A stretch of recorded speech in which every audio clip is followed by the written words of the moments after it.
Hey guys, welcome our channel. If you like this video then subscribe it. নিউক্লিয় পদার্থবিদ্যা Rutherford. Rutherford ছিলেন 20 শতকী পদার্থবিদ্যার, শুধু পদার্থবিদ্যার কেন, সম্ভবত 20 শতকী বিজ্ঞানের এক মহান পুরুষ। তাঁর কাজের মধ্যে আগাগোড়াই লক্ষ্য করা যায় ভাবনা চিন্তার এক বাহুল্য বর্জিত ঋজুতা। ভৌত ব্যাপারসমূহের ব্যাখ্যায় তার দৃষ্টিভঙ্গি ছিল প্রবলভাবে বস্তুকেন্দ্রিক ও বলবিদ্যা নির্ভর।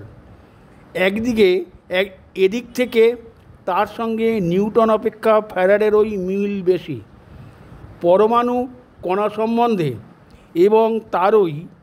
এবং তারপর তারই আবিষ্কৃত অবপরমাণু কণা মানে সাব অ্যাটমিক পার্টিকেল সম্বন্ধে তিনি এমনভাবে ভাবলেন যেন ওগুলো সাধারণ বস্তুকণা, যেন টেনিস বা বিলিয়ার্ডের বল, কতগুলো অবিক্ষিপ্ত বস্তু।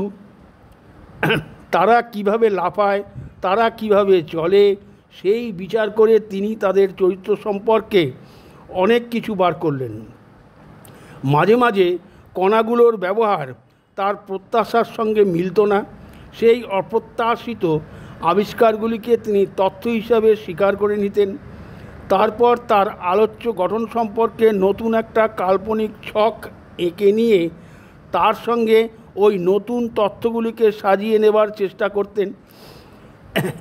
এমনিভাবে ধাপে ধাপে তেজস্ক্রিয় পরমাণুর অস্থায়িত্ব থেকে শুরু করে তিনি প্রথমে পরমাণুর কেন্দ্রক এবং অবশেষে পরমাণু সম্পর্কিত সাধারণ তত্ত্বে উপনীত হন।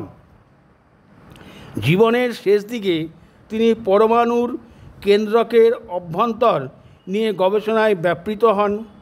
এই সময় তার সঙ্গে যোগ দেন এক অসামান্য সহযোগী দল।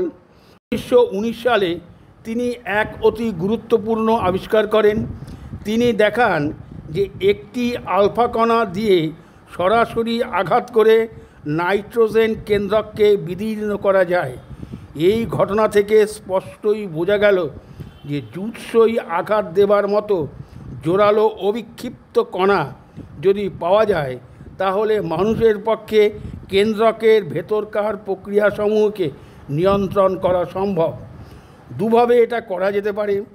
এক, কেন্দ্রকের ভেতরেই এমন কণা খুঁজে বার করা যা স্বভাবতই উপযুক্ত আঘাতকারী কণা নির্গত করবে, আর অন্য সরাসরি পথটা বৈদ্যুতিক কৌশলে কণার গতি বাড়িয়ে তোলা। Thank you guys watching this full video. দ্রুতগতির কণা। কক্রফট 1897 সালে জন্ম, 1967 সালে মৃত্যু। ও ওয়ালটন। দ্বিতীয় পথ অর্থাৎ বৈদ্যুতিক প্রকৌশলের মাধ্যমে কণার গতিবেগকে বাড়িয়ে তোলা।